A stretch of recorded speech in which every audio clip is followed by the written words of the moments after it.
오늘은 진아영 교수님의 마음이 흐르는 대로 읽어드립니다.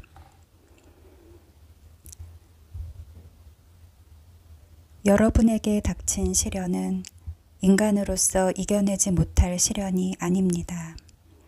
하느님은 성실하십니다. 그분께서는 여러분에게 능력 이상으로 시련을 겪게 하지 않으십니다. 그리고 그 시련과 함께 그것을 벗어날 길도 마련해 주십니다. 고린토일서 10장 13절.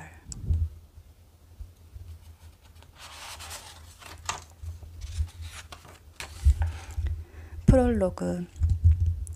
내 인생이 계획대로 순조롭게 흘러가고 있구나. 매일 아침 일어나 이렇게 말할 수 있는 사람이 세상에 얼마나 있을까. 내 인생 역시 예기치 않은 일과 수많은 반전으로 점철되어 있었다. 어릴 적부터 나는 햇살이 쨍쨍한 맑은 날을 사랑했다. 그 밝은 기운에 내 기분도 절로 좋아지곤 했으니까. 비 오는 날을 좋아하는 사람도 있다지만 나는 그런 날은 칙칙하고 어두워서 싫었다. 마치 소풍날을 기다리는 아이처럼 내일도 따뜻한 햇살이 세상을 감싸주길 바랐다. 그런데 뒷마당에 상추와 오이, 파와 호박을 심고 기르기 시작하면서 처음으로 비 오는 날을 기다리게 되었다. 비가 생명을 풍성하게 한다는 것을, 그렇기에 어떤 생명에게는 비 오는 날이 곧 선물이 될 수도 있음을 배웠기 때문이다. 그래, 매일 화창하기만 하고 비 한 방울 내리지 않는 곳은 황량한 사막이 아니던가. 그리고 한없이 맑고 화창할 줄로만 알았던 내 인생에 거친 회오리 바람과 강한 폭풍우가 몰아치고 나서도 비슷한 사실을 깨달았다. 내 삶에 갑자기 해가 뜨지 않아 왜 나에게 이런 불행이 닥친 걸까 하며 원망하고 싶었을 때, 그때가 바로 메마른 내 생명을 풍성하게 해주는 비 오는 날이었음을 느낄 수 있었다. 대략 3년 전이었다. 만 41세 생일을 앞둔 하루 전날 쉴 틈 없이 달려오던 내 인생을 180도 우회하게 만든 지금까지도 믿기 어려운 일이 일어났다. 몸살과 같은 근육통과 오한을 앓은 이후 나는 이름 모를 병에 시달리기 시작했다. 몇 달 만에 증상이 급속히 악화되더니 결국 잠시 앉아있거나 서 있는 일조차 힘든 지경에 이르렀다. 늘 에너지 넘치고 활동적이었던 나의 삶은 마치 햇살에 안개가 걷히듯 한순간에 눈앞에서 사라지고 말았다. 그렇게 현저히 달라진 내 삶에 적응하면서 앞으로 어떻게 살아갈 것인가를 다시금 고민할 수밖에 없었다.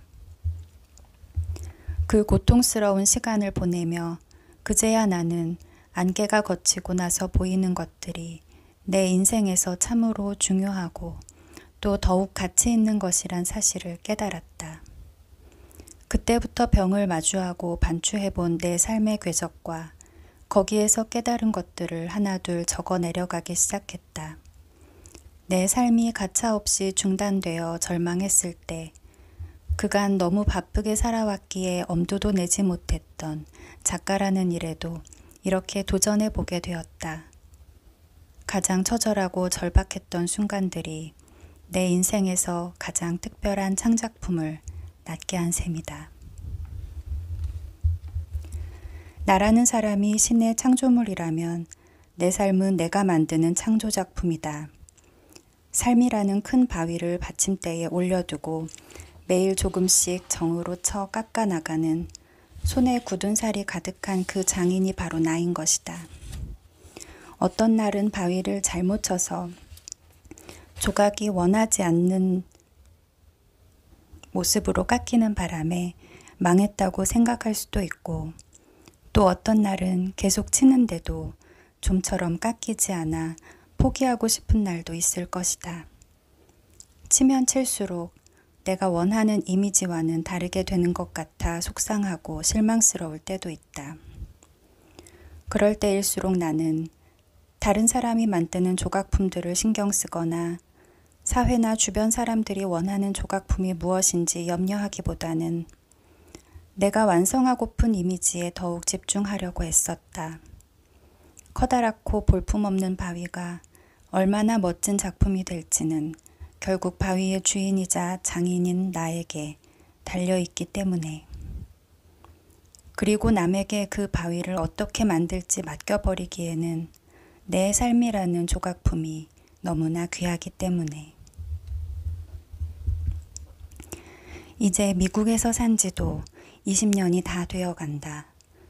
그리고 나는 이곳에서 각자의 삶이라는 창조작품이 모두 다르고 내 삶은 내가 주체적으로 조각해야 한다는 사실을 더욱 깊이 깨닫는다. 미국에 온 지 얼마 되지 않았을 때는 이곳 사람들이 개인의 독특한 개성을 당연히 여기고 각자 다른 의견을 마음껏 표현하도록 장려해주는 문화가 무척 낯설게 느껴졌다. 이를테면 식당에서 메뉴를 고를 때조차 그러했다. 한국에서는 여럿이서 식당에 가면 메뉴를 통일하는 것을 일종의 미덕으로 여기곤 한다. 그런데 미국에서는 한 가지 메뉴를 주문하더라도 수프로 드릴까요? 샐러드로 드릴까요? 라거나 스테이크 어떻게 구워 드릴까요? 하고 개인의 의사를 묻기 때문에 오롯이 나의 결정으로 고른 메뉴를 먹게 된다. 이처럼 미국에 살면서는 사소한 일에도 내 의견을 구체적으로 물어보는 것에 적응해야 했다.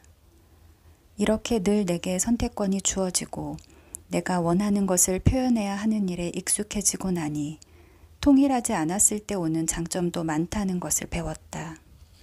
남들과 달라도 괜찮다고, 남들에게 인정받지 못해도 괜찮다고 나에게 너그러워지는 법을 배웠다. 사회나 다른 사람들이 기대하는 것에 나를 맞추기보다는 내 진심을 따라 살 때 숨통이 탁 트인 듯한 자유로움을 만끽해 보았기 때문이다. 돌이켜보면 나는 삶의 여러 갈림길에서 고집스러울 만큼 내가 진정으로 하고 싶은 일들을 찾으며 살아왔다. 의대를 선택한 것도, 미국으로 훌쩍 날아온 것도, 또 이곳에서 미국 의사 면허를 따고 여러 병원과 연구소에서 경력을 쌓은 것도, 정신과를 고수한 것도, 지금까지 볼티모어라는 낯설고 험한 지역에서 의사로 살아온 것도 모두 다른 사람의 기대나 생각이 아닌 오직 내 진심을 따른 결과였다. 덕분에 고생도 많이 하고 실패도 했다. 무엇보다도 심각한 병에 걸려 인생에서 가장 중요한 건강까지 잃어보았다. 그럼에도 나는 내 삶에 후회가 없다. 나 자신이 뿌듯해할 수 있는 삶을 살았기 때문에. 위험이나 실패를 피하기보다 당당히 맞서 도전하고 과감히 뛰어들어 보았기 때문에. 지금부터 용기를 내어 내 이야기를 시작해보려 한다.